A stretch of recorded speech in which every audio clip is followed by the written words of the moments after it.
Hi, folks. Welcome to Hitting Mark with Harry and Mark. Sorry we missed you last week. Harry had appendicitis. Hmm. Twice. See? Twice. They put in an artificial appendix, and then that got appendicitis. And then they had to take that one out. Mm. Yeah. Yeah. Yep. Anyway, looks like we don't need to ask Harry how his week was because it was great. Yep. But we hope you're doing Fantastic. well because we're two idiots who love to talk about things we have no idea what we're talking about. I'm your co host, Mark, and this is your wonderful, not missing an appendix individual Harry. Hello. Little bit of different shit. See, it already doesn't want me to say it. Little bit of a different mix up or change up today. We're just going to be reviewing a movie that we actually just came back from watching, and then we'll resume our normal weekly belly What? button picking Is whatever schedule. the hell we do. Yeah, whatever the fuck the hell we do. So, this movie was Shang-Chi. Mm-hmm. So, we just saw it as of about 10 p.m. So we're coming out a little late, so that's probably why we're doing just the review.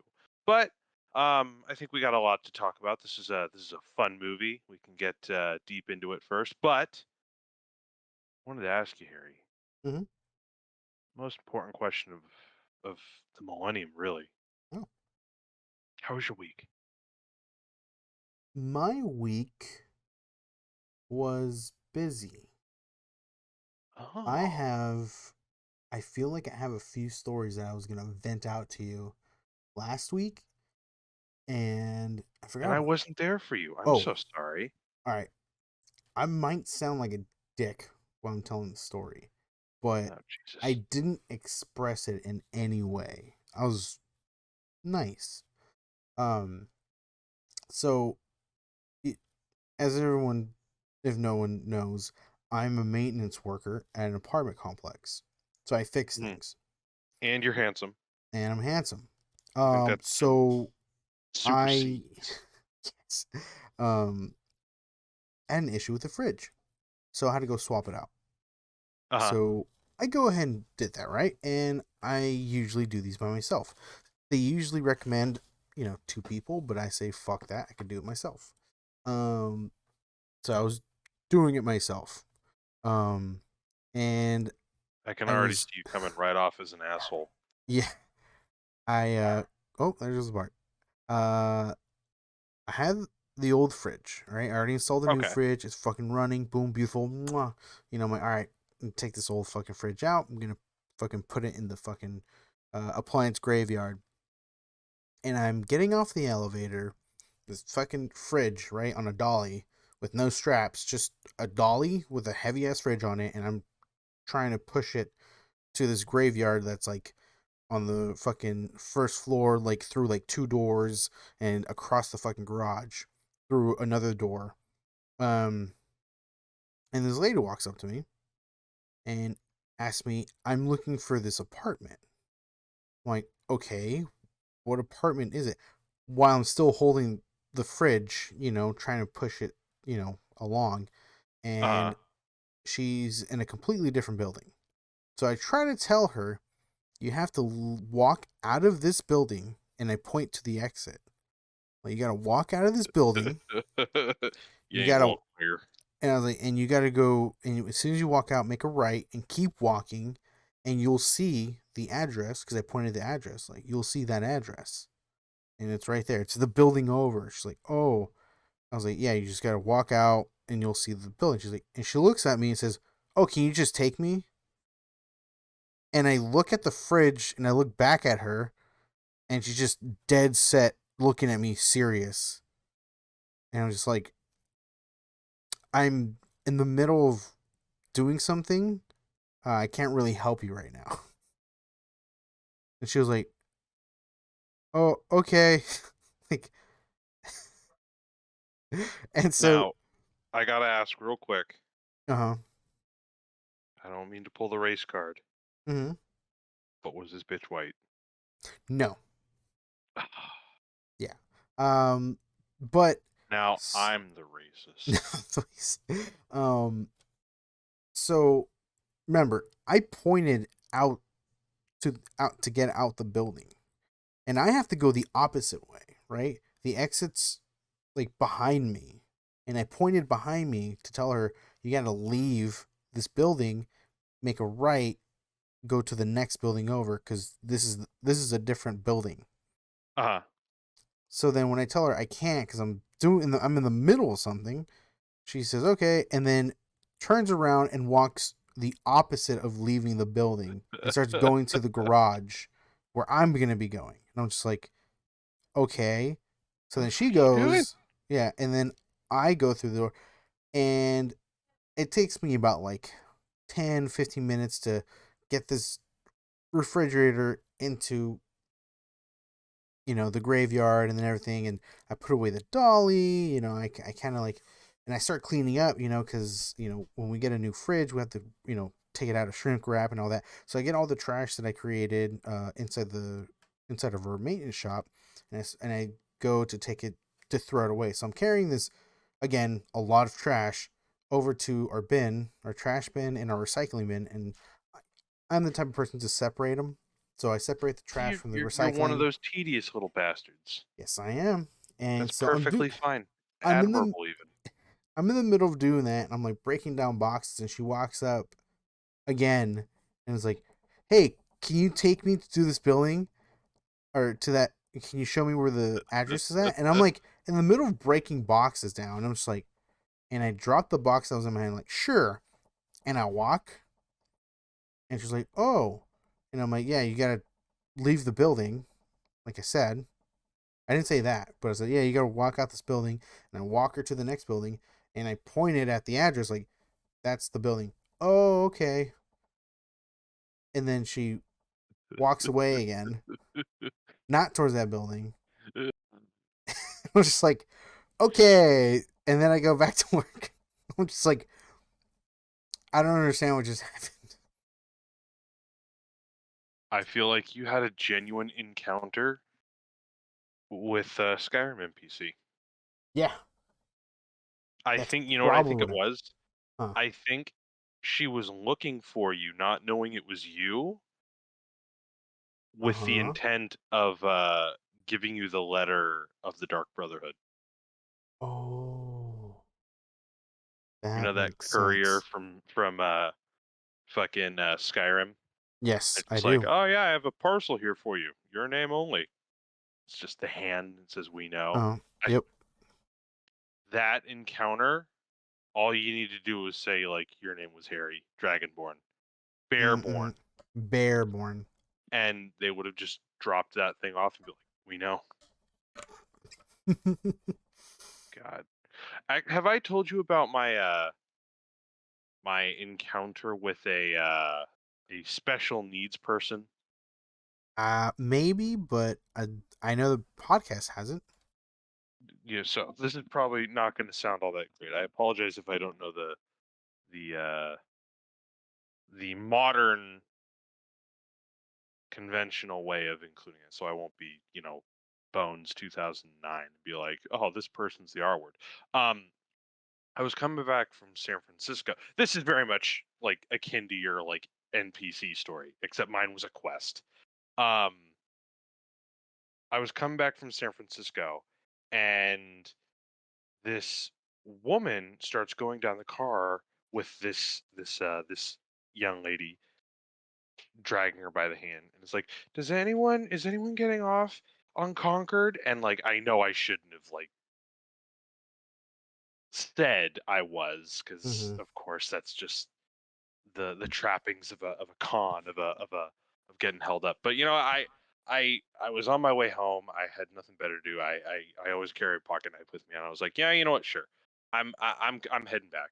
And like, oh, can you see that this girl gets to the hospital? She's trying to be emancipated from her guardian. I'm like, wait, what? Huh. I was like, oh, I can't just say no now. Fuck.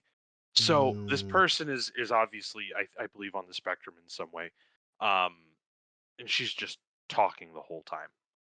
And the woman just leaves, just fucking leaves. Like plops her on the seat right next to mine. She just starts talking. I'm like looking back, like, what did you put in my hands? Like, what the fuck is going on? And she's talking about like, oh, I'm like being abused and all this stuff and yada yada. And I really need to get to a hospital. I'm like thinking to myself, why is this task falling upon me? I'll do it, but why? So she's like telling me her whole life story, and we Mhm. finally get off. And then as soon as we get to Bart, she keeps, of course, asking me like, is this the right way that we're going? Like she's never been to Concord, right? Yeah. um and she's like, oh, are you sure this is the right way? Like all of a sudden, like I'm the guy to be worried about. Like they just plopped this person in my general vicinity to like commence with this like convoy quest with, and I'm the guy that has to be worried about now. So I'm walking her down to the hospital, and she's like, I gotta go to the bathroom. I have to go. I have to go right now. And I'm like, we're about like a half a mile away from that. Well, I can take you to like the nearby outlet or the nearby grocery store. She's like, nope, nope, look away. And it's pitch black, and cars are driving by. There's no one in sight. The first thing I fucking see, and I'm not looking at this, but like because this is happening like the span of a second, she stops as I continue walking and fucking break dance drops to the ground with one hand on the ground, one hand like up, Hmm. and her two legs on the floor, and just goes to the restroom right there. Hmm. I was thoroughly uncomfortable at that point. As my girlfriend's now asking me when was this, and I'm pretty sure this happened like 5 years ago. Um, so yeah, we made it to the hospital, and I didn't get any enchanted weapon. I didn't get any gold. I didn't even get any alignment. Like, Wow. but you know what? I got the satisfaction of helping someone emancipate themselves from an abuser, and Mhm. yeah. Needless to say, I don't know what happened. I Hey, feel like, Paylor thanks you. you know what? I don't know the divine mechanisms of Paylor's plan. I really don't. I No I one was does. stupid enough to actually say that I was telling this person where I was going. And then like I was just forced into a dialogue option, straight up. And then on top of that, like as I'm doing this quest, they're like, "Here, let me test your motivations." As if like, man, I don't know. I feel like your story is more quirky, and mine's just completely uncomfortable. I mean, yeah, Yeah, yeah, yeah. yeah. It Yeah, it will haunt me to my dying day. It really will. I feel like I had another story to tell, but You know what? I, I need I, another one. I need a palate cleanser. dude, after that, I don't know if I can.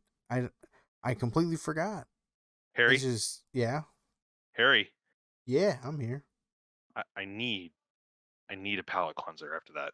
Oh God, I can't. It's been 2 weeks. I had stories to tell, Fine. You know and they're what? gone. So help me God, you have a week to remember all the fucking stories that you were going to tell me. You really Yeah. do. Okay. And then I'm All right. coming for you. I I'll have them ready. There's at least one other one that I was gonna vent out to you. Maybe Good. when Livy walks in here at some point, she'll remind me. Well, get her in there right now. What? She's not here now. God, She's you make things so difficult. yes, that's my You are job. just such a fucking high school presentation boner. You know that? You really are. Yeah. I don't know what to do with you. Anyway, god damn it. We have a whole bunch of stuff to talk about. Next week, we'll catch up with the What If series, which Harry has been caught up on. Cough. Uh, we'll go over reviewing The Candyman or Candyman 2021. We'll go over a couple show reviews. But in the meantime, let's just talk about Shang-Chi. Unless Yes. that story comes to mind, Harry. Yep. I'll if I remember, I'll bring it up. Good. I don't care at what point, at any point in your conversationing with me, you've come up with this story. You tell it to me anytime. You hear me? Yep. All right, good. Shang-Chi. Shang-Chi is the 90 millionth Marvel film. I thought you were gonna be like Uh, give a specific number. I'm like, yeah, I can't no, believe no, you know that. I was being incredibly hyperbolic. Hmm. Disney has not ever produced that much media ever. Anywho, Shang-Chi is one of the latest MCU superhero films that debuts the new superhero Shang-Chi, played by, I apologize if I'm mispronouncing this, Simu Liu. That just is awful how I sound. I sound like I got a fucking peanut butter on my roof. Not because of the name, but just how I'm pronouncing it. Mm. So right off the bat, the cast is pretty good in my opinion. Maybe a little underutilized. Simu Liu's the main character who plays Shang-Chi. Aquafina plays a character named Katie. Um, we've got Benedict Wong as our favorite sorcerer, not Yep. Doctor Strange, as Wong. He's got a smaller part in it, so I'm not doing many people. I'm not doing the majority of the cast justice by mentioning him first. Jesus Christ, Michelle Yeoh, and Tony Leung are two of the more prominent names who are big overseas actors who do occasional work over here that comes out pretty well. Um, So, did we want to go over the story a bit first, or did we want to do some reviewinating? We can do whatever the hell we want. You know what? That's fucking fair. Yeah. Um, let's man.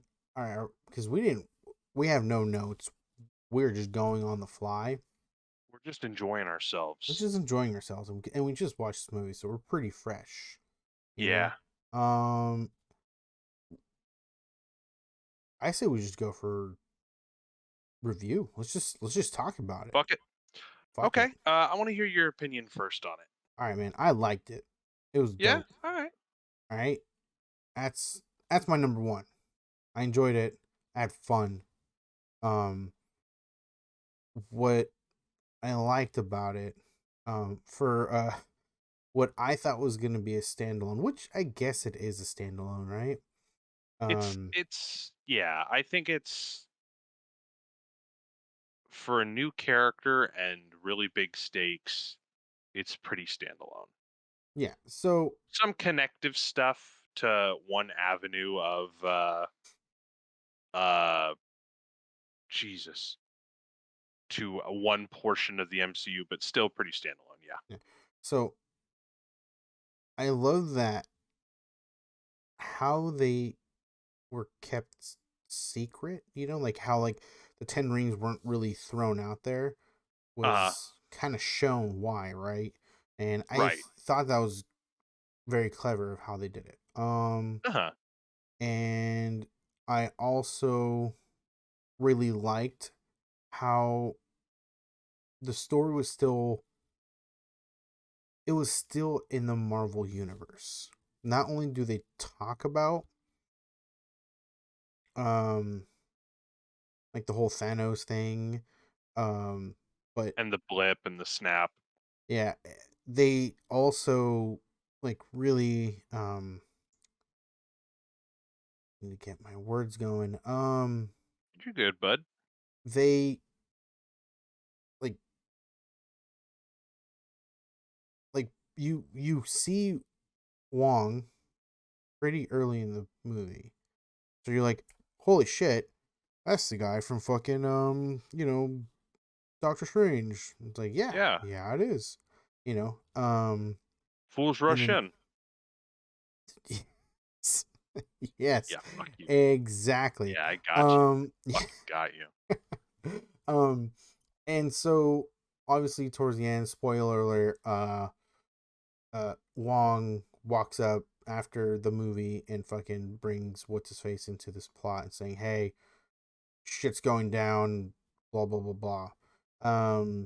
And then you see Captain Marvel and you see Bruce Banner, which is fucking I thought was cool. It's like I Mhm. loved that like yes, it's a standalone, yes, not Avengers, but it's like they are part of the Avengers world.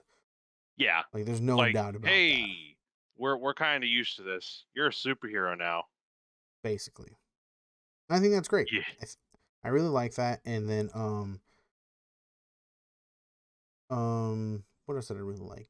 It's just overall great. I think they know how to bring in cameos and having the humor and just telling a good story. I think like again or again, obviously I'm not of Asian descent. I come from Hispanic descent. So I don't know much about a- Asian history and all that, but coming from me, like I thought they did a pretty good job. I mean, we'll see reviews and stuff later on, but I thought it Mhm. was cool. I love that um who they had in and the story. I thought the story of the Ten Rings was really great too. This Mhm. conqueror who's been around for fucking um, you know, a millennia, you know, and then is like, you know what? I fell in love and I don't want to be this person anymore. And then all of a sudden, his past comes and fucks him over, and then he has to pick up the Ten Rings again and become this fucking warlord once more, for Mhm. the wrong reasons. Yeah. Yeah, it's like there's some really cheesy humor stuff that kind of like was like, oh, I guess it wasn't 100% funny, Yeah. but I'm actually sure, really gonna agree with you on that. you know. Um, I think I felt as though for some reason this movie's comedy didn't work all the time. yes.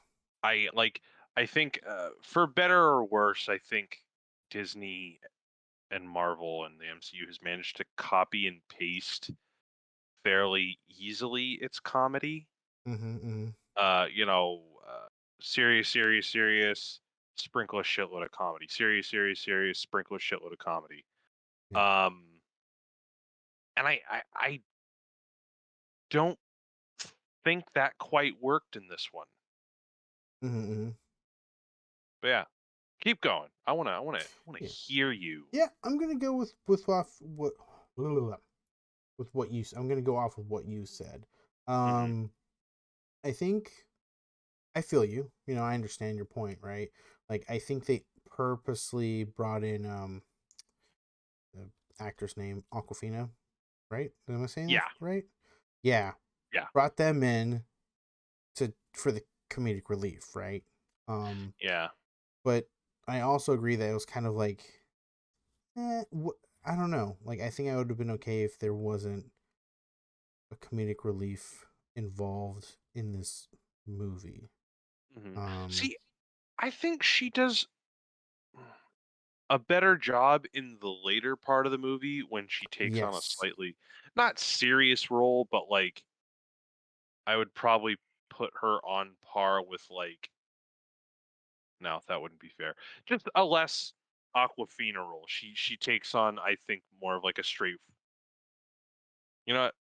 Forget what I said. Anything because her character is essentially kind of just reduced to like plot, and the camera has to just come back to her, and she kind of just puts on a straight face. And I was Yeah. gonna say, well, that's her toning it down, but I mean, like, uh, yeah, I dug myself into a hole, and I keep digging myself deeper. No. So I'm gonna shut up, and I'm gonna let you go. No. What else about the movie? So other than what we already talked about, um, huh. I so I was thinking, you know how the old Marvel movies, the bad guys always like has the exact same power as the hero, right? Yeah. This one wasn't 100% exactly that, but at the same time, like it kind of was. That makes sense. I Like, oh, like I the like where you're coming at with it, but I feel like I don't mind that the characters can both do essentially like martial arts. I feel like yeah, one of the problems though was like they go through a lot of effort to show that this guy's like a god. Like he just quite literally destroys like portions of armies without even the help of his own army. And then you mm, have like Simu. No, that's not fair. You have Shang-Chi fighting against his own father, and his father doesn't even seem like he's holding back, really. yeah, And it's pretty much a neck and neck fair fight, and I think that's the problem is the power leveling. Because I think mm, the movie goes to really good lengths to show how impressive a martial artist Shang-Chi is. Um, okay, yeah, but even with all the things that they kind of do in the movie, I feel like it doesn't create enough of an explanation as to how he can go against his own father with like a flying repulsor technology kind of nuclear weapon in his wrists. mm-hmm. So anyway, no, keep going. Keep it coming unless you're done. Um, I feel like I kind of just threw everything that I had. Okay.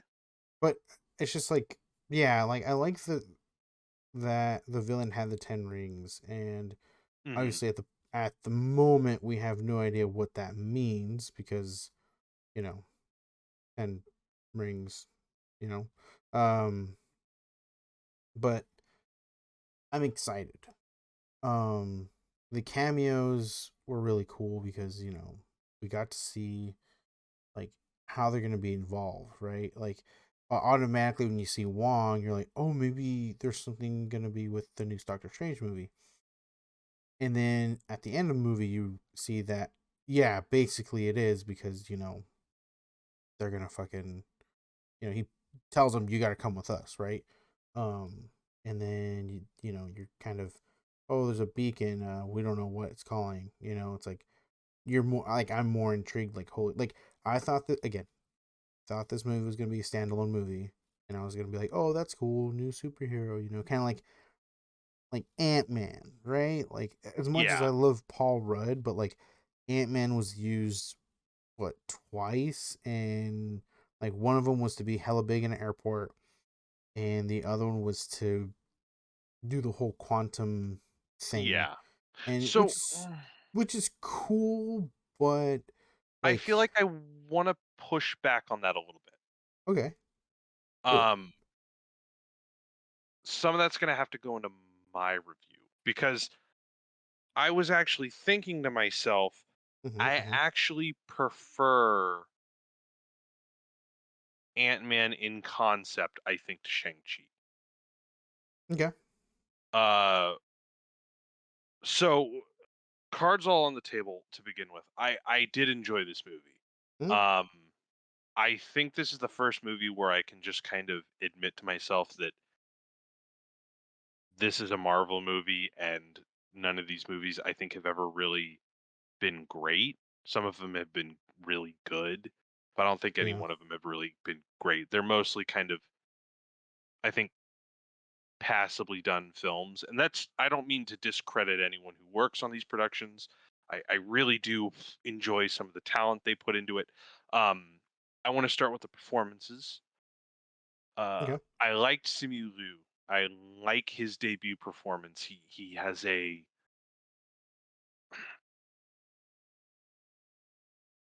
heart to him, at least that I see that I enjoy. Okay. But I don't really feel like the writing gives him a chance to do anything with his character. Um, Aquafina is fine. Like I don't mind the or comic relief. Uh, but again, there isn't much that she's given to do. Mm-hmm. I think Michelle Yeoh is really underutilized in this movie. She comes in the late. No, she comes in the the late second act, and she's in the entirety of the third act. A little disappointed that she kind of just has a I'm the martial artist master here, and I'll teach you, and I'll show you the right way to do things kind of character. Um, Mm-hmm. and Tony Leung, I actually really enjoy from what I've seen of him. He did a movie like oh god, a couple years back called I think 2046, Mm-hmm. uh, which is from what I've seen of it is a really enjoyable movie.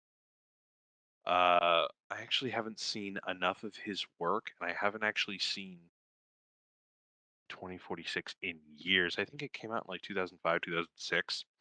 Um, Solid performance on his part, and I feel like I'm being like, oh man, I really like Tony Long. How many movies have you seen of his? Oh, only one. Um, but I do remember his performance in that movie, and it was a very somber performance, and he brings that same somberness to this performance as the father, as Mm-hmm. uh as Shang-Chi's father. Um, but again, I feel like his performance is kind of sidelined in the third act, which is really disappointing. Um, so with my basic, oh, these people are good, these people, whatever, I'll go kind of into the story. And the story is that as Harry mentioned, there is a 1,000-year-old warlord. I'm probably gonna ruin his name. It's Chu Wenwu, and that's Tony Leung's character. Uh, and he found these 10 rings that essentially grant him like the ability to project energy. So he can kind of fly, he can kill the shit out of people. It's kind of like Generation 1 Iron Man, like Mm-hmm. those abilities. And he is granted immortality or everlasting life or invulnerability so long as he has the rings on. And he's essentially conquered a shitload of the world in history through this. And along the way, he's cultivated a society, an army around him called the Ten Rings. Um, but he gives up his warmongering ways when he falls in love with a woman from a mystical realm. Uh, what was it? Talo, I Fallow, think. yeah. TA space LO. He managed to take this woman from Talo and has a family with her. That's Shang-Chi and Shang-Chi's sister, whose name I cannot for the life of me remember. Besides the point, Shang-Chi's mother is killed, and Wenwu trains Shang-Chi and removes kind of all love from the household once his wife and Shang-Chi's mother dies. He's trained to become a killer. The daughter sister isn't trained to do anything, but she kind of shadow trains while Shang-Chi is. Um,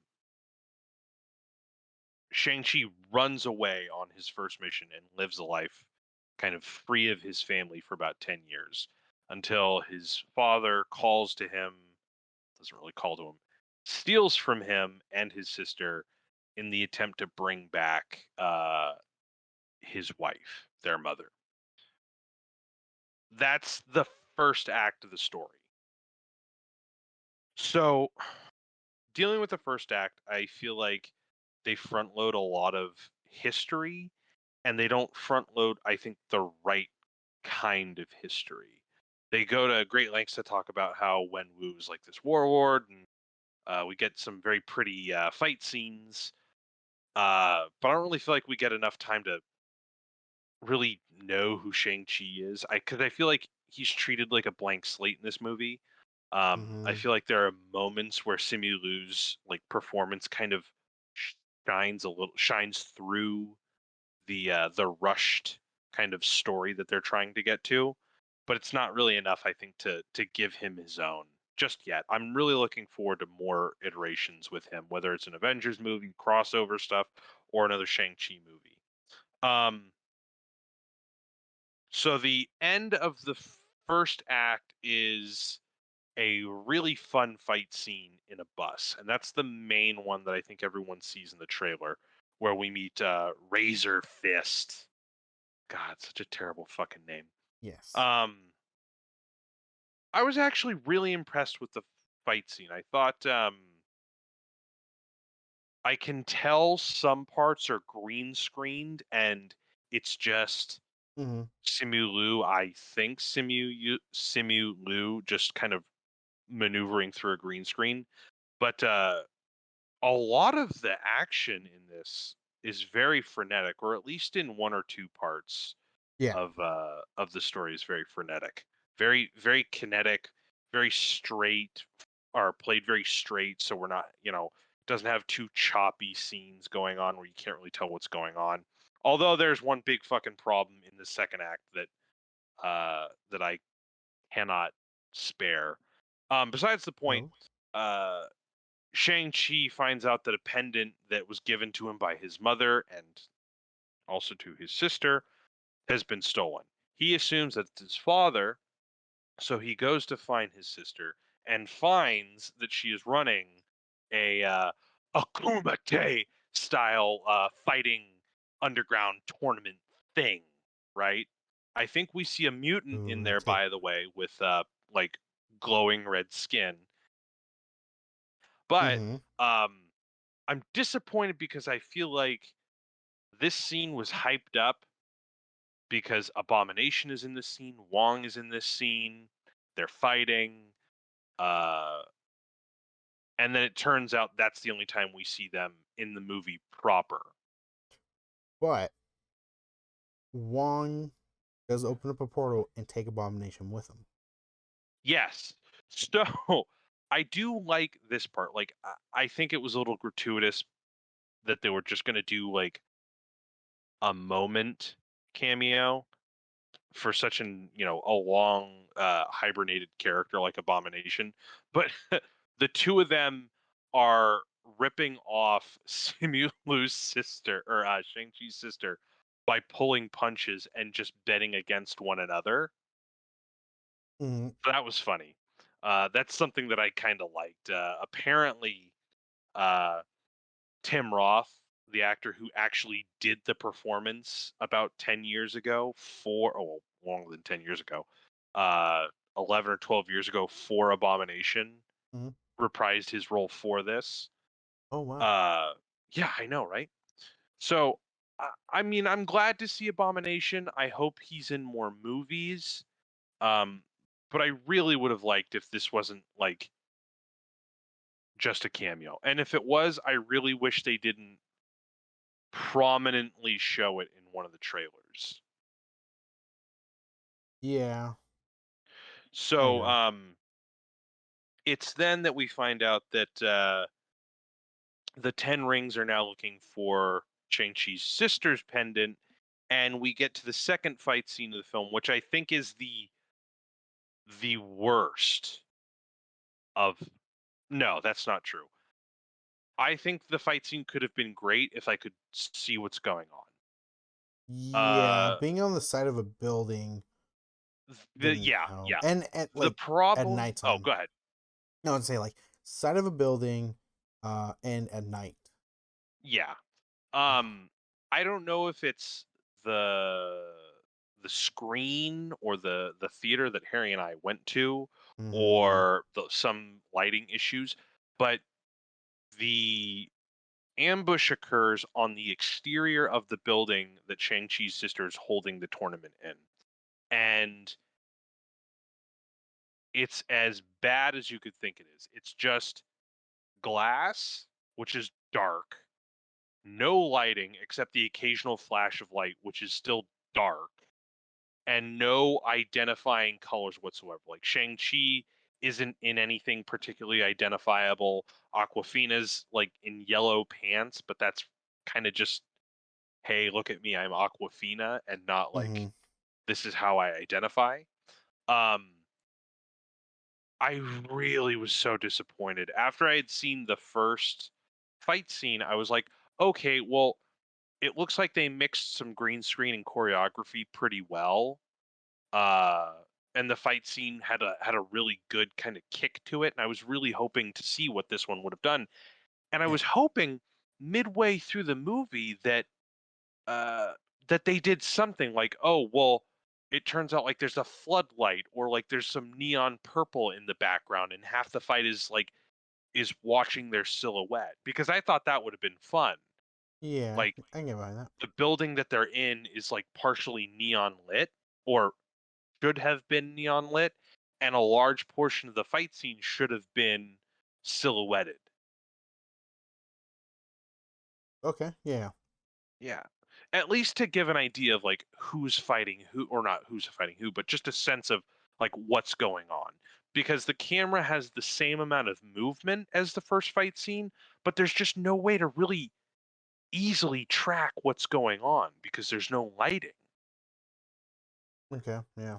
Like this isn't a truly terrible thing. I just thought it was really a really bad choice of design because you can't see any of the choreography that's going on. You really have to focus on like one or two characters, and they're usually like five of them on the screen.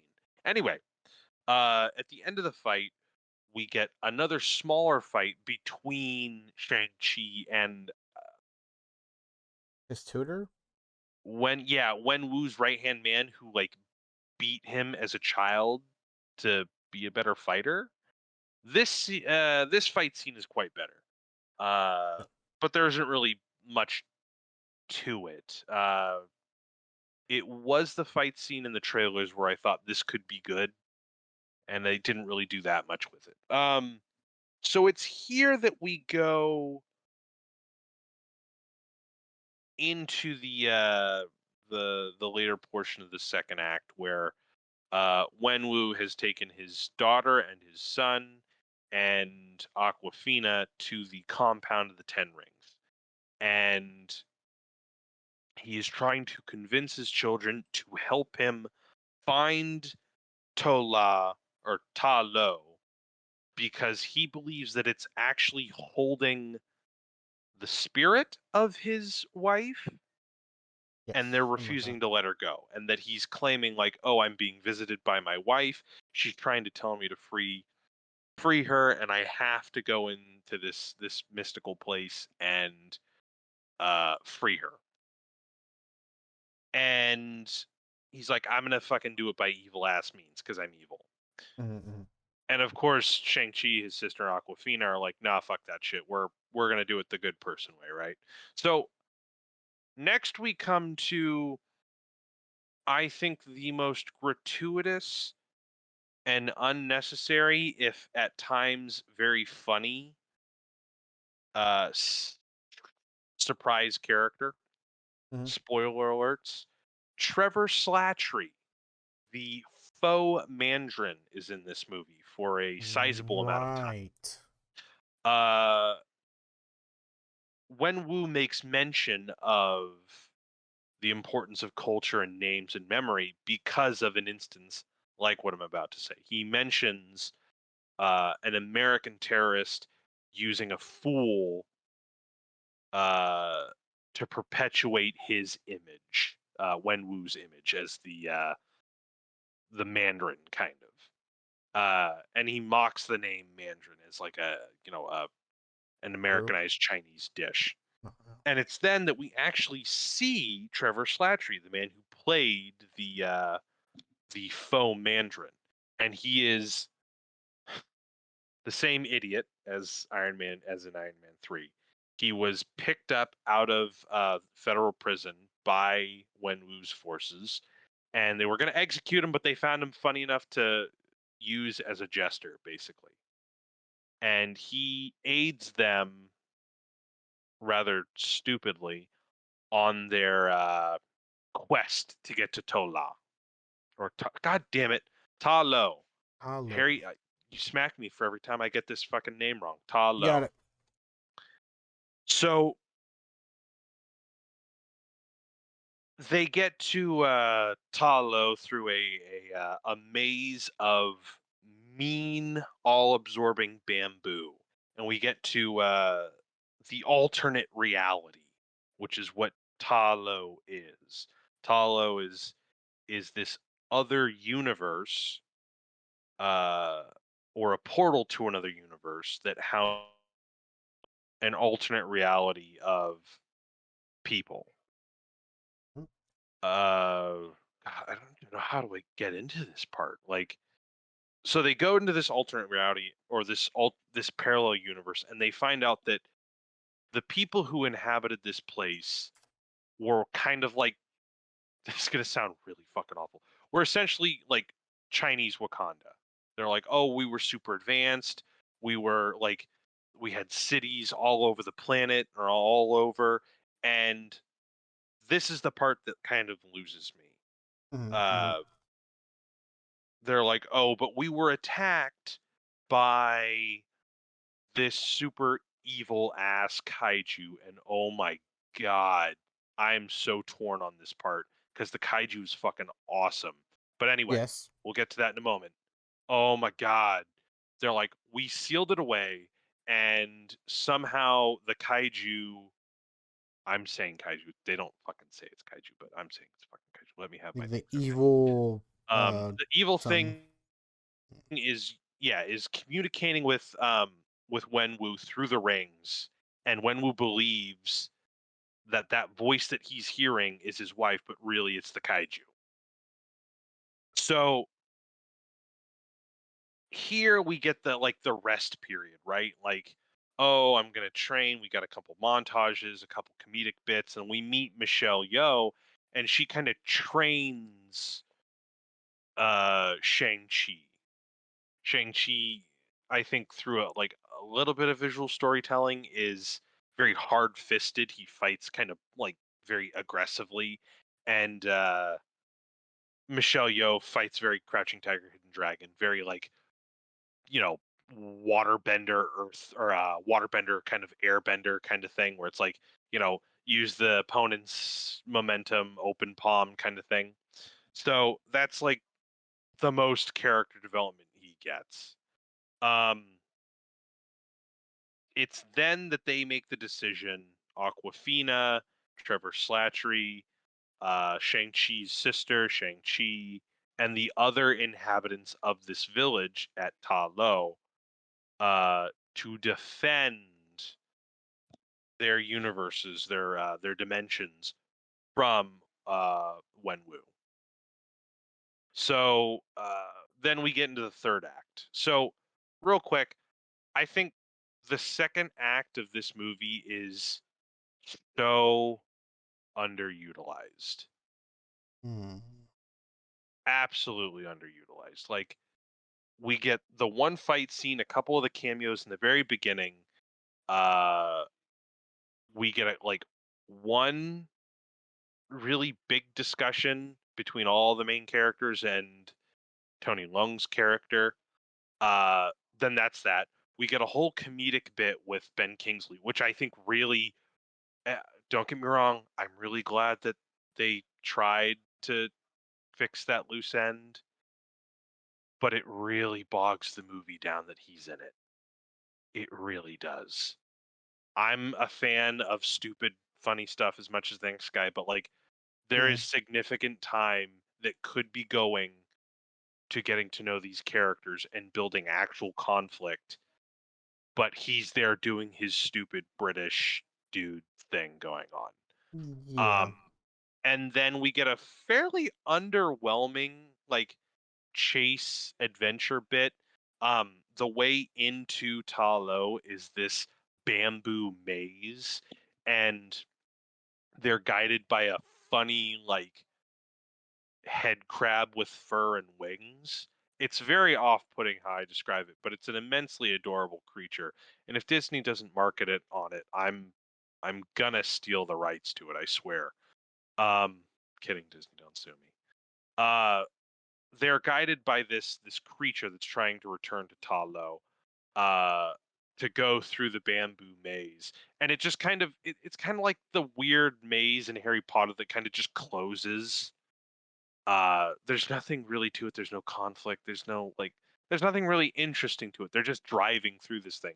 They make it to the portal, and we meet Michelle Yeoh right before the end of the third act. Um, really, really, really underutilized, really unused, untapped potential in the second act. The second act is really where you build a lot of the tension, where you build a lot of the stakes, Mm.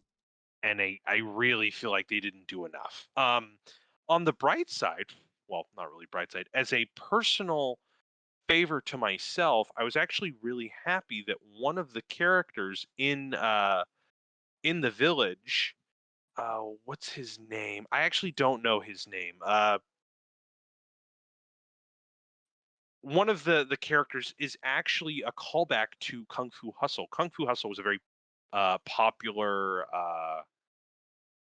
dramedy, comedy, kung fu comedy in the early 2000s. And the character that I'm speaking of is the husband of the landlady.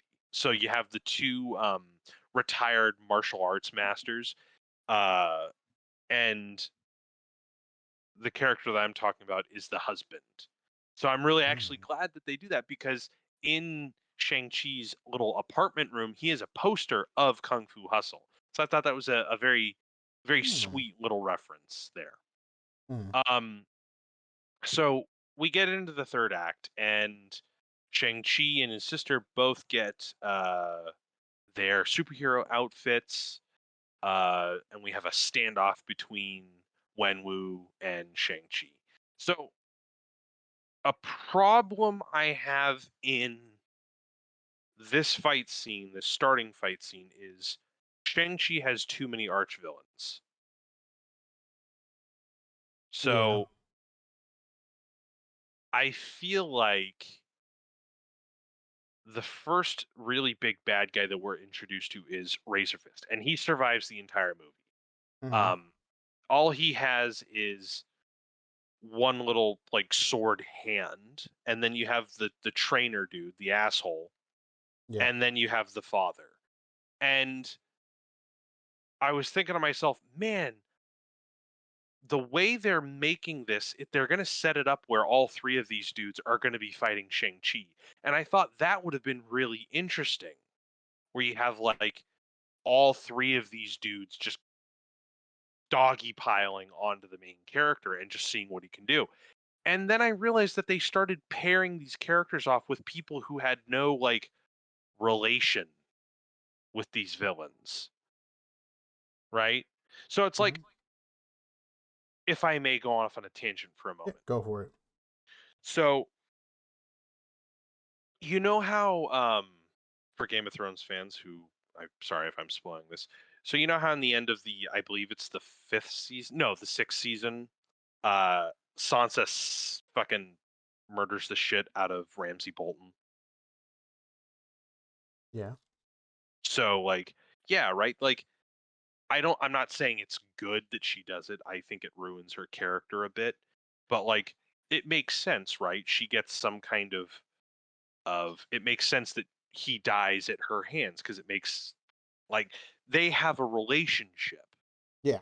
Not a literal relationship, but like, wouldn't it be a little weird if like out of nowhere, like John just went into the cell and just killed him, right? Like, it'd be like, wait, that that doesn't really do anything for the character of Sansa. Like, the the main crux of the conflict is between those two characters, right?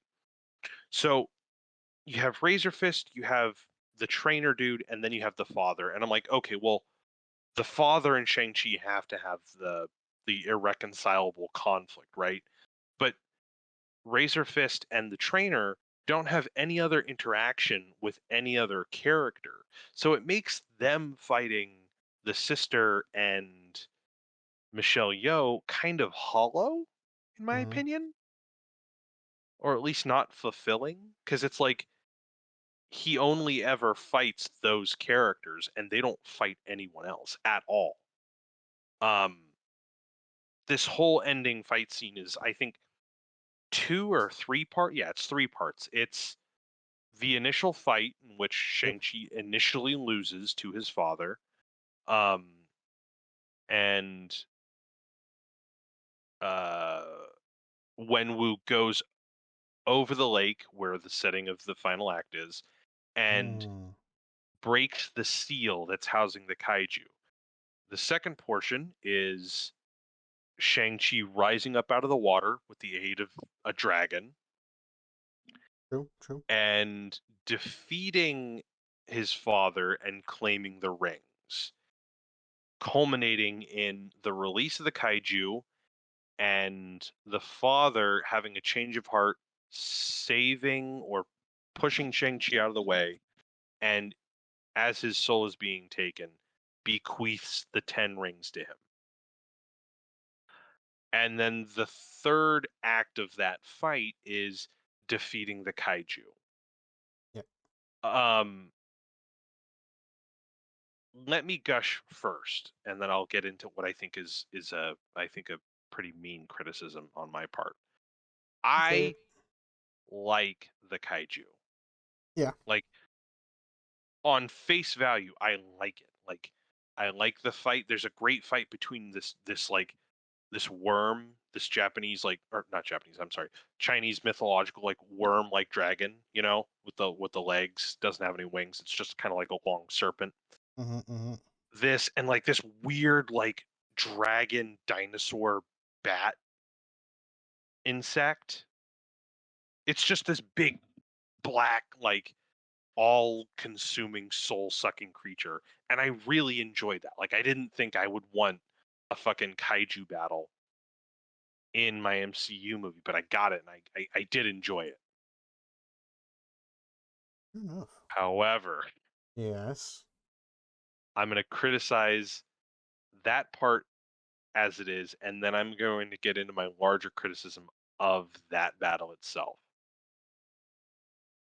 I was having the same issue that I had with the second major fight scene of the movie when they were on the building, where the area that they were fighting was kind of gray to begin with. And then the moment the thing comes out, it's just like everything is gray. The creature's gray, the sky is gray, half of the environment they're fighting in is gray. And I felt like I'm having a big problem with how characters are being identified or their lack thereof of identification because I really think that this movie or this fight scene could have literally just been done on a bright, beautiful, sunny lit day, and I would definitely be able to see these things fight a lot better.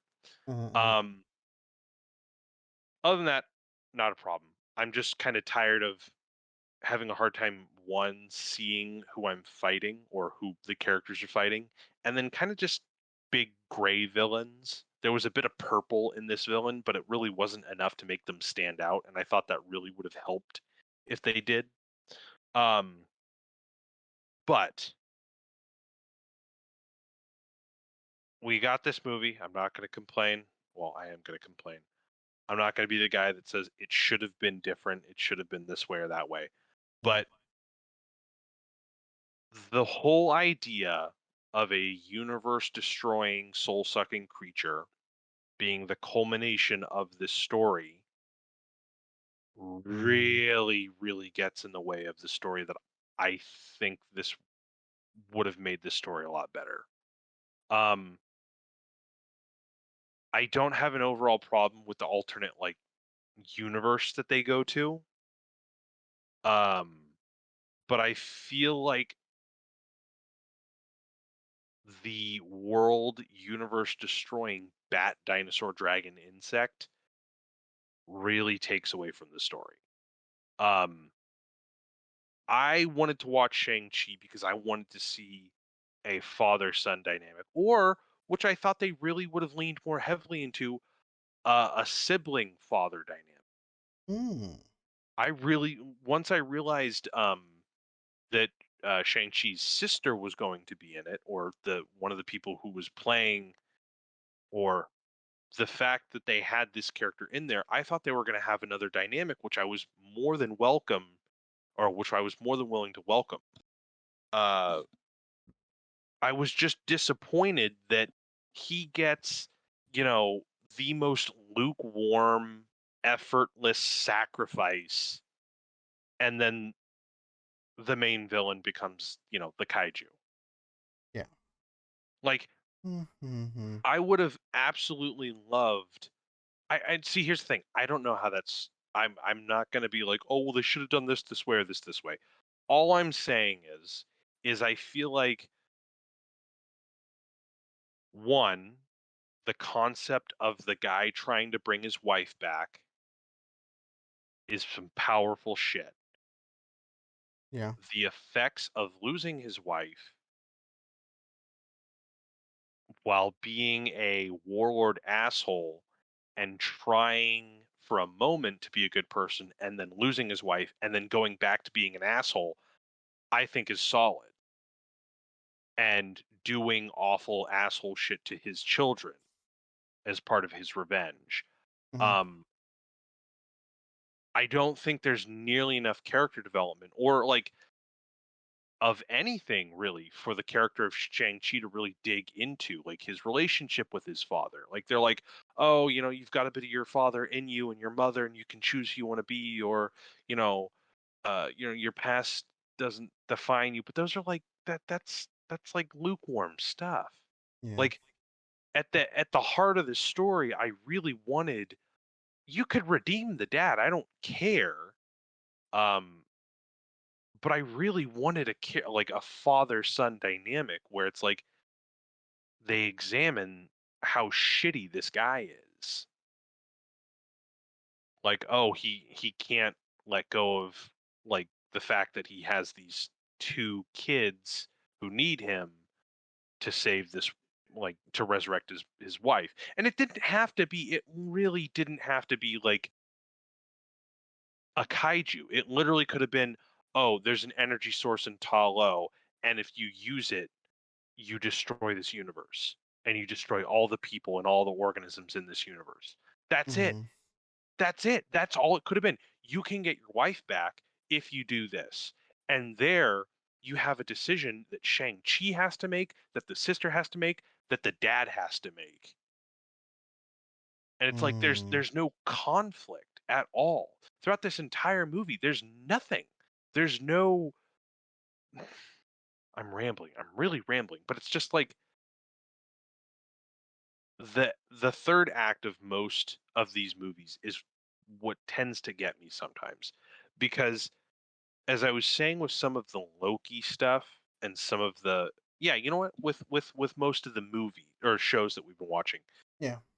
they have very good first and second or solid first and second acts, Yeah. and then they have to insert something to change the nature of what our characters are going through Mm-hmm. because it's no longer a movie. Oh, hold on. Shang-Chi is no longer just a movie about like how someone with trauma deals with their father or deals with the shadow of their father. It becomes this father-son story doesn't matter because of the giant kaiju. Like I'm really describing this poorly, but I remember thinking to myself when Wenwu pushes his son out of the way and the thing grabs Wenwu and is about to suck his soul out and he gives him the the 10 rings. He gives Shang-Chi the 10 rings. Mm-hmm. I'm thinking to myself like, man, they really just made someone who could have been a really great villain or a really great character, and they just killed him right then and there, and then they gave him a piss poor redemption. Yeah. Like, I feel like the Killmonger route could have really been milked a bit. Like someone who's just so overcome with anger, who's wrong, who, who's so full of hate and he can't let it go, Yeah. even though he has people who are willing to love him, even though he has to love people or something.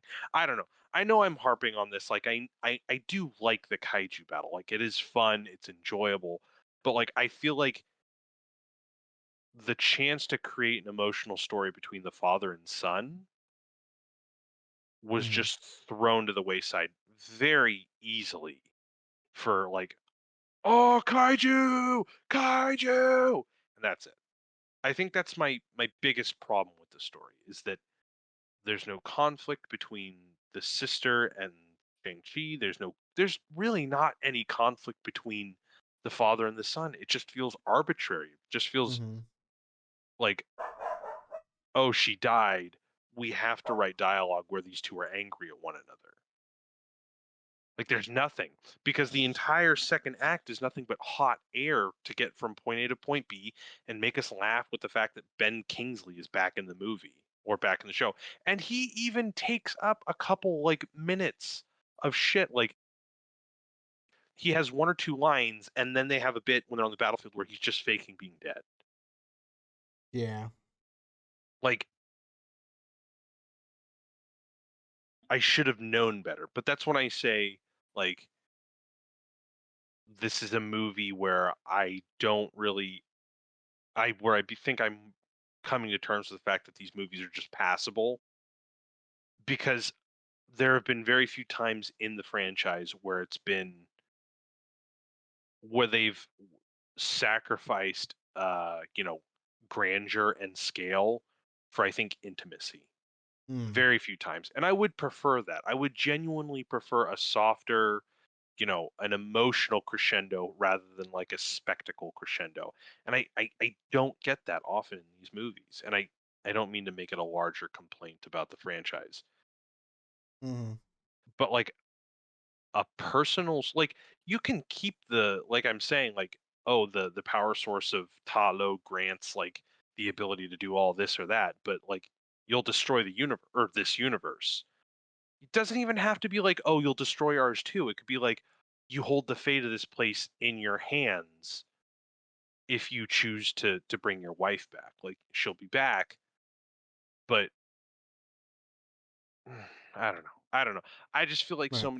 so much potential was just thrown on the floor.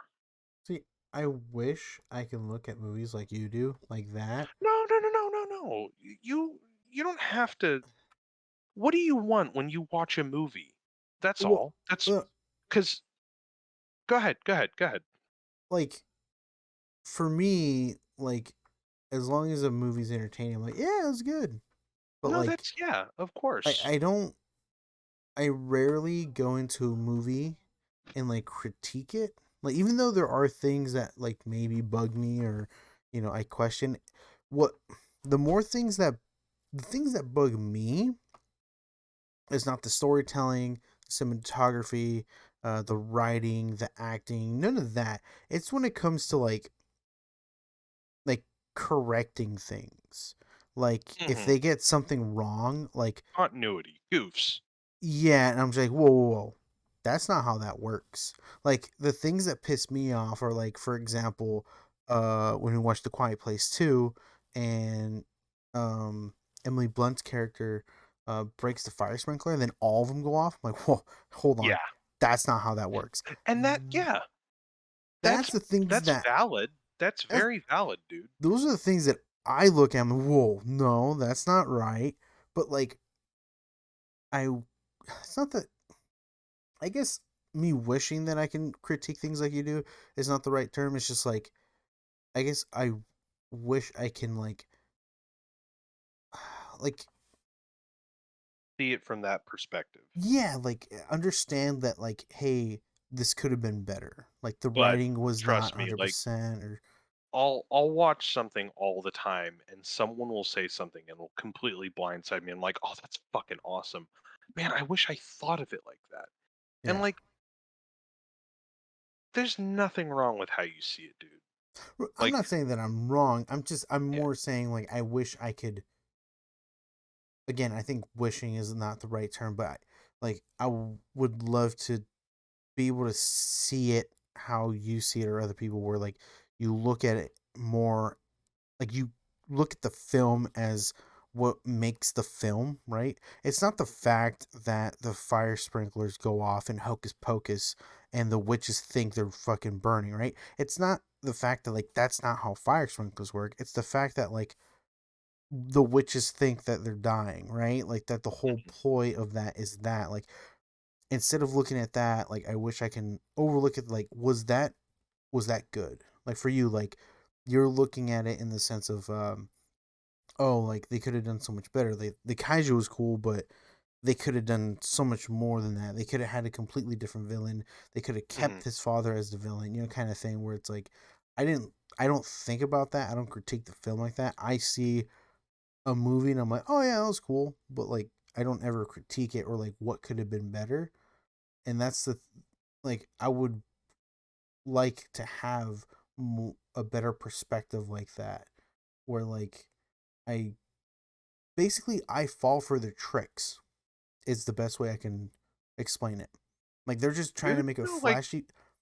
They're it's making spectacle and it's okay. Like yeah, I love watching that shit too. Like I had right. okay, look, I had a lot of fun with the kaiju bit. Like I know I'm shitting on it a lot, but like as it is, I liked it. Yeah, I had a couple like yeah, I wish the screen was a little brighter, or yeah, I wish there was a little more color so I can identify what's going on. And I see Mm-hmm. that as an issue with like multiple movies. Like Yeah. there are videos that talk about like the big gray villain, where it's like a lot of color and characters sapped out of color out of villains. Yeah. But it's like I like that stuff. I liked seeing that battle for what it was. But Mm-hmm. I'm all I'm thinking to myself is what am I seeing a lot of in this movie? Okay, it looks like it's a story about a father and a son, Mm-hmm. right? Mm-hmm. Mm-hmm. So how do you maximize that as much as possible? And one of Right. the things that I notice is when they'll take a premise and in the third act or late in the second act, they'll throw in something else Mm-hmm. to shift the tension, right? So what's the tension in the first and well, not really the tension, but what's one of the main conflicts in the first and second acts of the movie, right? The father and the son. Yeah. What's the main conflict in the third act? The kaiju. Mm-hmm. So all of the pressure is released from the father son conflict for the kaiju. Yeah. That's all. That's how I look at it, at least. I know there's so much more to examining it, but like if you enjoy just seeing that, just to see it, pick one thing that you notice and just say like, I don't like how this guy died because I don't feel like it made sense, or Mm. like this felt. You know what? No, no, no. No. Tell me how something was underwhelming to you. It doesn't matter Mm. if it sounds silly, if it doesn't. We literally made this podcast just so I could just ramble. I've Yes. got like what sounds like a great idea in my head, and half the time it comes out with me just stuttering. So it's like, tell me something about the movie that you thought like worked, and it doesn't have to be like you know they did goofs right. Just one thing, just one thing. That's a tough question. What did they do right? And it Um, doesn't. There's no right or wrong answer, but I just mean like say something that you enjoyed and just kind of delve into your reasoning behind it. So I'll say this. I Okay. thought it would have been a cool idea. I think I told you in the movie theaters. Um, if like at the end of the bus scene, like Ant-Man, Paul Rudd's character shows up, like gonna save them, and then realizes, oh, it's over. Like, oh well, never mind, and then just like leaves. Mhm. I thought that would have been cool. That would have been Um, funny. And I know that you like when things tend to be more interconnected. yeah, like it Gives just a larger sense of a greater world. yeah, because it at this point that's why I like the ending where they didn't really like you know they just Sorcerer Wong just shows up like yo you're coming Yeah. with me, let's go, Uh, you know what I mean, and then they go into a meeting and fucking Captain Marvel and Bruce Banner's there. Like I like that it's like it's like what, let's not beat around the bush, no fucking what's the mhm. word like oh who's No this dilly who's that, dallying. exactly, it's just straight up yeah we're shit's happening, come on let's go, which was cool. I also like the very ending where a little funny bit where like they started doing karaoke. That was really good, caught me off guard. Right, right. But it was great. So yeah, for viewers, they defeat the kaiju, everyone's saved, yada yada. And Aquafina and Simulu are hanging out with a couple of their drinking buddies and are hired or propositioned by Wong uh, to join them. And mid-credit scene, they're examining the composition of the 10 rings that Shang-Chi brought in. And Wong is like, we don't have any record of this fucking shit. Like, what the fuck is this? And we find out that Captain Marvel and Bruce Banner in human form, still injured, are consulting with Wong about the 10 rings. And they find out that, as Wong puts it, the rings have a beacon and they leave before answering anything like the fucking cliff hanging motherfuckers that they are. Yeah. When Captain Marvel leaves, Mark Ruffalo's Bruce Banner's like, "Oh, you're in for a whole new ball game, da da da." And then Wong says, "This is radically going to change your lives, yada yada. We'll see you soon." And then, as soon as that happens, the scene cuts to them doing karaoke, uh, which is kind of a reference to what they were doing in the very beginning when Aquafina and Simulu's character are like, "Oh man, we got to get some sleep. We got a early shift," and then it's them, partying and drinking and karaokeing. Um, that was fun. I do agree with you on that, Harry. That is a cute little bit from the universe that I like. Yeah. But yeah, I like that stuff. But like that's the kind of stuff that I look at. Hmm. Yes. Good. No, no, no. Look, I'm not good you. at this either. Like I'm really not. I know I talk a lot and I say like, oh, this will help with the character and this will help with the theme, but like I'm just shooting in the dark, just as you are. And I think you can do what you think that I do. It just Mm, if you see something that's going on and you're like, man, I'm disappointed that this happened because I feel like it takes away from this, or I noticed this and I really enjoyed that, then really kind of examine and so I look at talk it about it. this way. You know how like when I play video games, like I Hmm. could do it a certain way, but I do it the complete opposite just because 'cause that's how I do it. Right.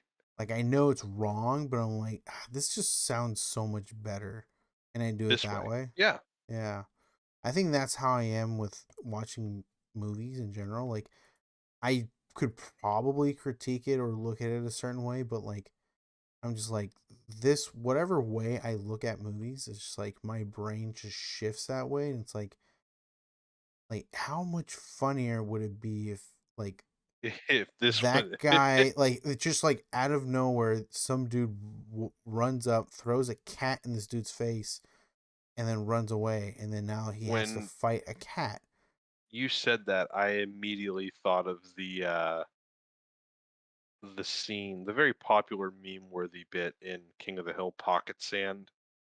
Just pocket cat. Oh my god, yes. See, that's the stuff that runs through my head, like when I watch films, and I just little tidbits here and there.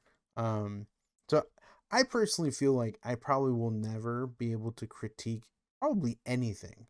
Like I can admire things, but I can't Mhm, critique them, if you know what I mean. mhm.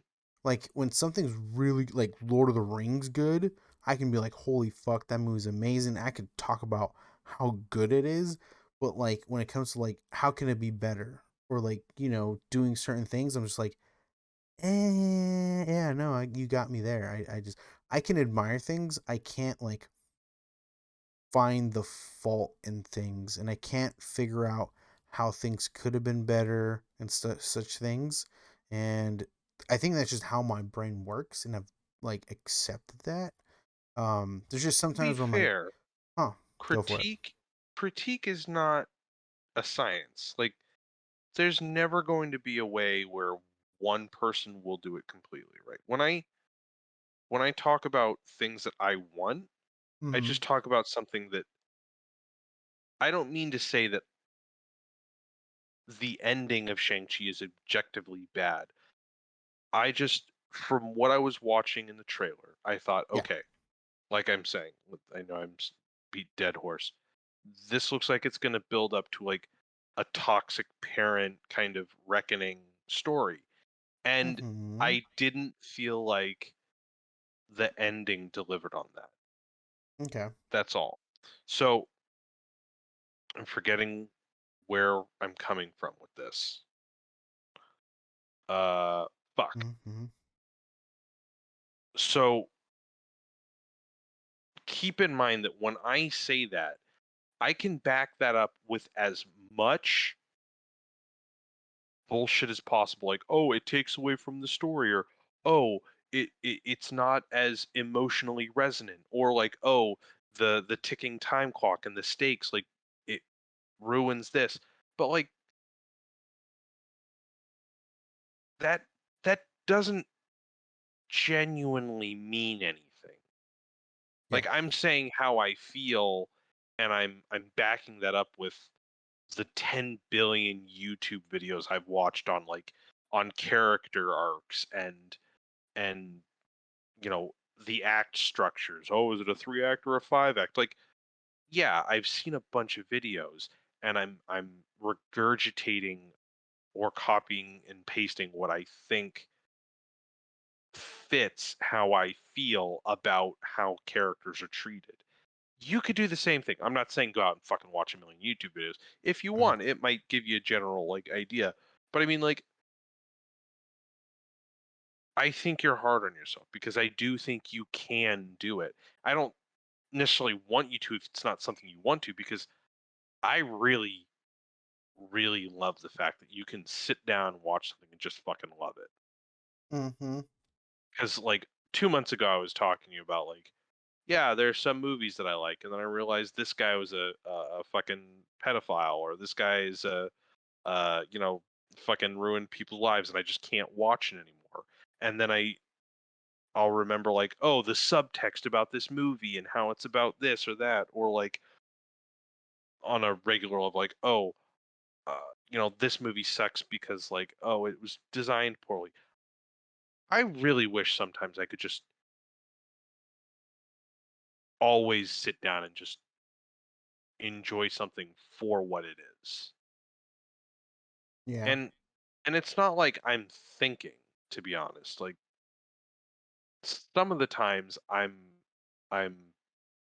looking for an opinion that helps me articulate how I feel, and I feel like sometimes that ruins what I'm trying to say about a movie, because now my Mhm. opinion is no longer just my opinion, it's my opinion plus someone else's. Right. But to be fair, like Oh no, I forgot what I was saying again.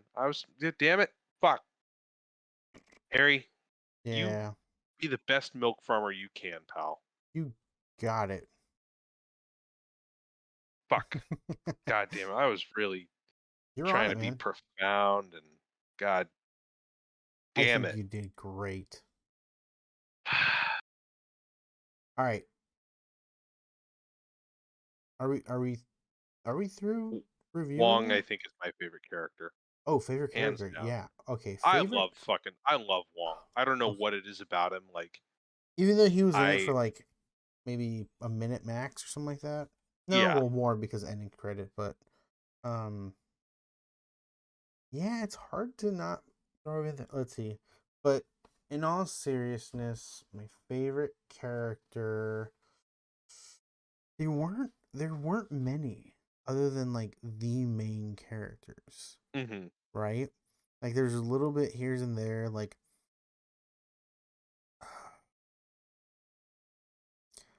I don't know.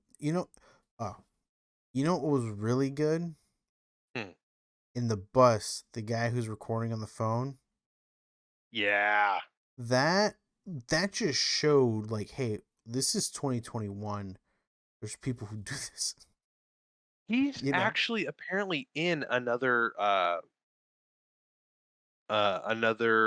Marvel movie. MCU movie. Yeah. Oh, I wouldn't be surprised. But it's he's not my favorite character, but it's just something that I thought about how like that it just shows like this is the culture that we're in kind of thing, and I can get behind it. Um, but I'm still trying to think favorite character, man. Oof. Because there's that Howard the scene. Duck. Yeah, totally in this movie. Uh, I don't know, man. I feel like I would have to join you with Hmm. Wong. I'm Come over trying to to this look for. side, pal. I think the only other person that I probably had a good time with was his sister's like assistant or whatever. The guy who calls him like bus boy. Oh, oh yeah. I love when like they're Oh, running that's good. away, like as the door's closing, he like flips them off. Like, Yeah, that was good. That was good. And then we never yeah, fucking see him yeah. again. I it If would, I may, yeah, go for it. I compared this movie to Ant-Man, or at least I was thinking of comparing it. The moment you mentioned Ant-Man, I was thinking to myself, I Uh-huh. feel like this movie has that same kind of okay, we're gonna bring in a character that's kind of mid-level, uh, and we want to introduce him. And Mm-hmm. hell, they even come from San Francisco. Um, I feel like Ant-Man works in a way that Shang-Chi doesn't, even though they're kind of similar, Mm. uh, mainly because of the stakes, I think, and how they build up the movie. Okay. Uh, like I said, I'm not a big fan of steaks. Well, I am a fan of steaks. I love the medium rare. But I don't like when a steak in a movie is the entire like end of everything. Okay. Um, I think that's partly where Shang-Chi falters a bit. Stakes are way too high.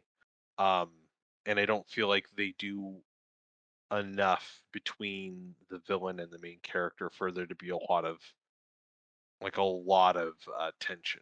Or not tension, but emotional payoff?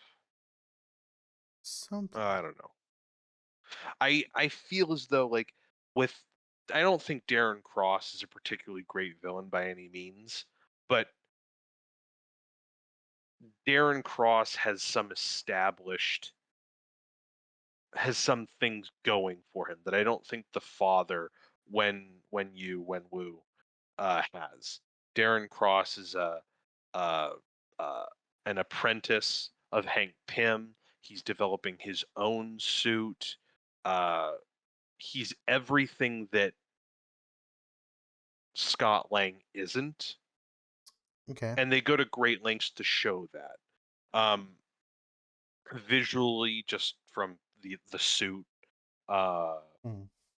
to like exposing how he is with Hank Pym and how he is with Hope, and then on the opposite end, showing how Scott Lang is with Hank Pym and Hope, and how they approach similar instances. We don't really get enough interaction between those two characters until the end when they're fighting, which is a little disappointing. But I Mm. think that intimacy, it's a very small heist film, and that comparison of characters, I think, is something that Shang-Chi could have really benefited from. Something that I think was Mm. a little more focused. Okay. But anyway, I don't know. I did like it despite my bitching in the last like fucking hour. Yeah. 5 out of 7. 5 out of 7. Damn, that's all right. What? What? You've never heard of that meme? N- no. Oh, God, Harry, am I gonna have to? Yeah, you're gonna God have to damn teach it! this old man. Oh, I'm gonna teach you. I'm gonna fucking. For anyone who doesn't know, this meme is fucking gold. Anyway, folks, I'm sorry about the rambling and the stupidity. Oh no, that was good. I'm sorry, But I'm finding this shit right now. But anyway, okay. I'm not But gonna find it. I'll send it to you I'll later. I'll give it a. I think I'll give it like an 8 out of 10. Ooh, nice. I liked it. I liked it a lot. Someone liked it. Yeah, and this again, I would um I would like to hear from um the is right. Again, I'm an idiot. This is Chinese lore, right? Kinda, not Not particularly. particularly. Well, and whatever background it is, I would like to hear from people who have that background and see if they were Okay. kind of like, you know what I mean? Like, Yeah, like, oh, hey, are you just kind of like selling random kind of Frankensteined Chinese culture to make a Chinese superhero, or is some yeah. of this faithful to our culture? They actually went to a lot of lengths to include a lot of, I believe, Mandarin or Cantonese in this, Mm, mm, which I thought was pretty cool. But sometimes it's like, and they did try to put on a lot of effort in talking about some of the culture, introducing some characters who are just average people just trying to get along. But yeah. I wonder sometimes, like, oh, is see, I don't even know. A white dude talking about fucking Asian culture. Like the idea of a movie about a universe that exists where all of the mythological Chinese like creatures exist. Right. Is that like, I don't know. I don't Yeah. And again, that's, we don't come from that culture, so we don't know. I just would like to hear someone who is and will, see their viewpoint of it. Um, Yeah. other side note, completely different, but um, I know we both talked about how. Did we talk about how they brought the Mandarin back and how people were bitching about it like the last time the Mandarin was around? No, tell me about this. Oh, okay. I don't know if we. I'm like blanking. Like, did we talk about that today or because the Mandarin from Iron Man 2, right? Iron 3. Man 3, Iron Man 3, Yeah, Trevor and Slattery. people originally in that movie complained how they fucked over that character, the Mandarin, because you know, like he's blah blah blah, he's an actor, blah, and they're really upset. It's cool that in this movie because I didn't know that the Chang Chi's dad was the Mandarin, or at least that's what they gave him as a name. I and that's think who. they combined a couple characters or two. Okay, okay. Cause yeah, but either way, I don't know comic book history and lore, so but I think I like that they kind of fixed that. Uh-huh. Like they got the name the Mandarin, but whoever was in Spider-Man, Iron Man 3 just kind of used that person's lore and history and name Uh-huh. to cover up what he was doing, you know. And obviously the person who was actually the Mandarin is pissed off and actually went after the actor and was gonna kill him, but then was like, Mhm. let's just use him as a jester. I thought that was cool because I think you told me or some other people told me that there were, or what I've read online, a lot of people were angry about that fact that they Huh. used the name the Mandarin, you know, and like made So, like that plot twist, right? Like, yeah. oh, he's not actually the Mandarin, he's just an actor, kind of thing. So I okay. So the Mandarin is a really fucking racist character of like an Asian. So Mm, that's going to take like a lot of history to get through. Essentially, like Fu Manchu, the evil Asian or the evil Yellow Menace, stuff like that. Like a lot of pulp comics in the 20s and 30s used like racist Chinese caricatures of like far distant Oriental men with like the wisps along their lips and or yeah. lips, like Pai Mei from Kill Bill, like Mm-hmm. that equivalent, just evil. Um, and the Mandarin is kind of like a version of that, Okay. which managed to survive almost all the way up to the Iron Man cartoon in the 90s, right? Mm-hmm. So Iron Man 3 was essentially tasked with creating the Mandarin, and that Mm, shit was not gonna fly. yeah. So I think they did not the responsible thing, like whatever, but I feel like they tried to be a little meta. They tried to do like, oh, we're gonna use the Eastern mysticism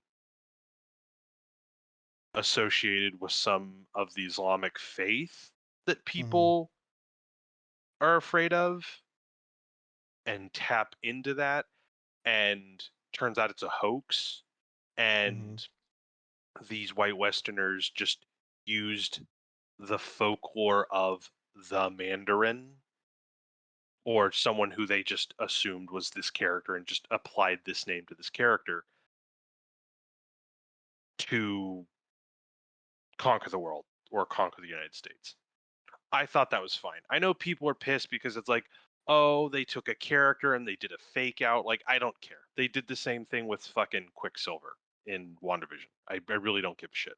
I like fake out villains like that sometimes. Was I a little bummed when it first came out and I thought it was a little underwhelming? Yeah, sure. But I mainly thought that was underwhelming because I thought Iron Man 3 was a somewhat underwhelming movie to begin with. Yeah. Yeah. Um, say what you will. It's all about preference, but I personally don't care. I think they made the best of a bad situation because taking a character and putting fucking wisps on the sides of their lip and like a long fucking soul patch or goatee or whatever, that would not have flown. And giving them magic fucking powers, that's playing into 100 years worth of racial stereotypes and characters of Chinese and Asian. Mm, So I don't care. Like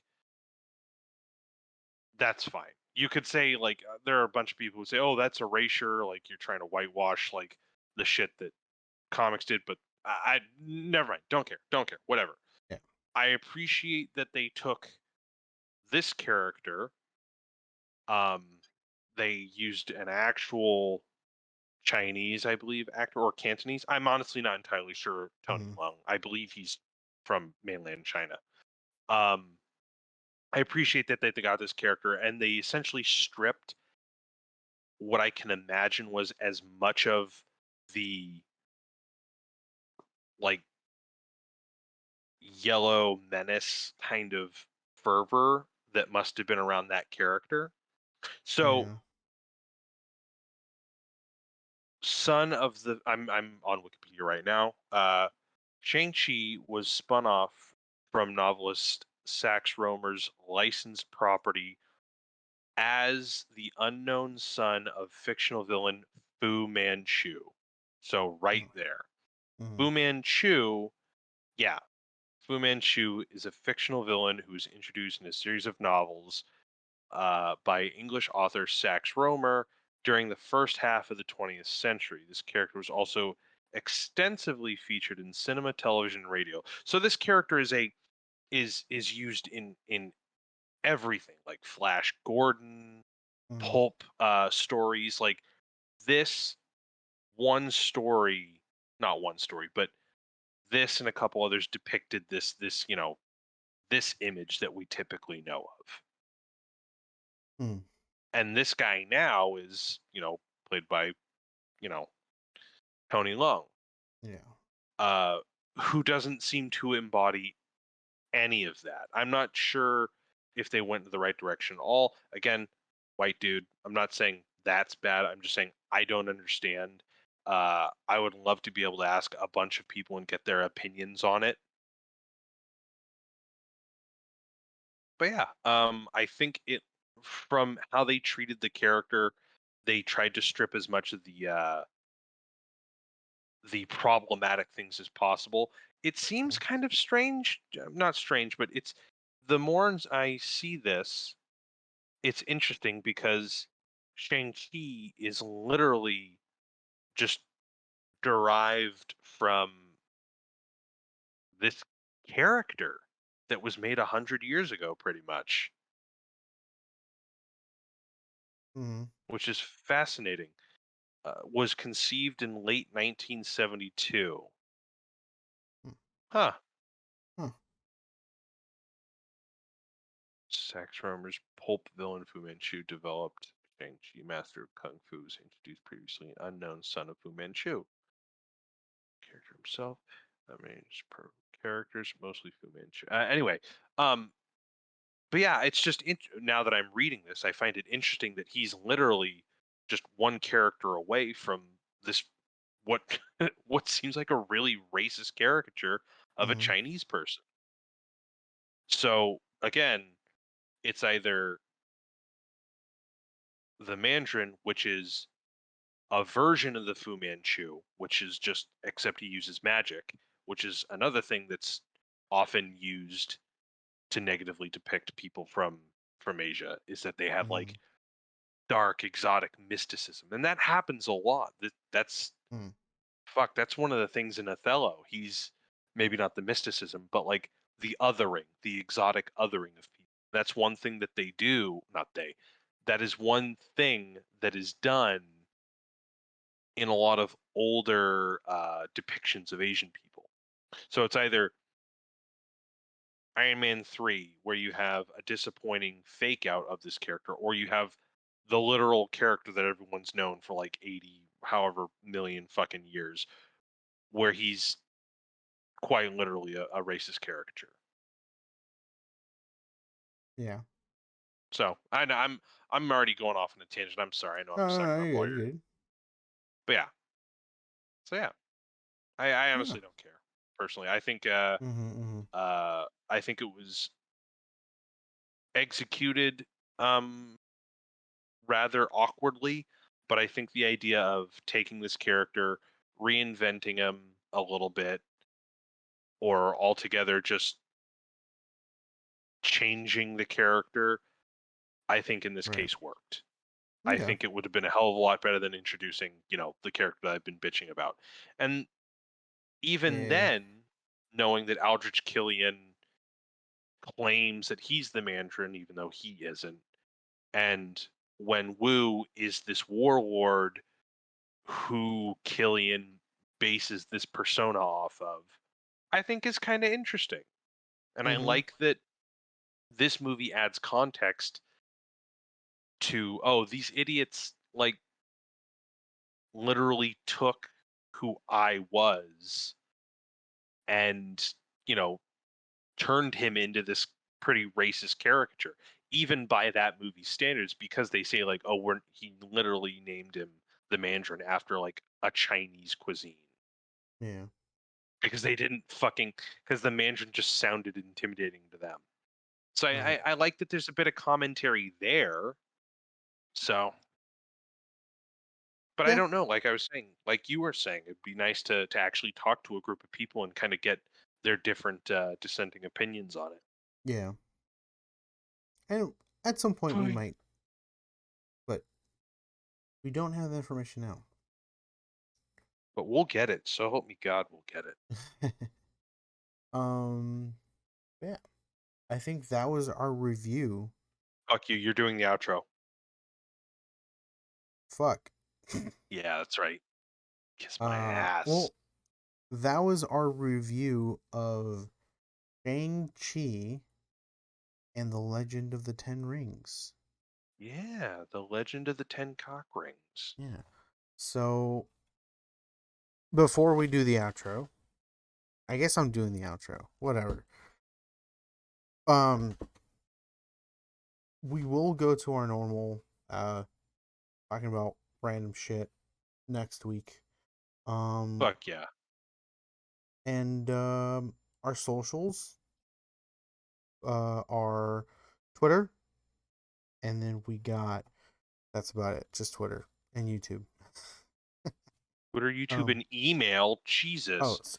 but email's not a social. So you can still tell us how bad we suck on email. This is true. Christ. All right. Links will be in the description of the YouTube channel. Fuck yeah. Um. And then YouTube channel. Subscribe. You can watch. I guess you can watch or listen to a previous podcast, and also, us playing games. Um. I Fuck yeah. generally stream it Tuesdays or Fridays. Depends how we feel. Fuck yeah. Um. It's a feels channel over here. It really is. It really is. But yeah, we stream Tuesdays and Fridays at twitch.tv/ guy named Harry. You can join us and check out the shenanigans live. We do again upload the full stream on this channel, so if you prefer watch it on your own time or you're busy while we're live, you can just watch it then and see the shenanigans we do. I do occasionally do little highlights of our shenanigans on my personal channel at Guy Named Harry.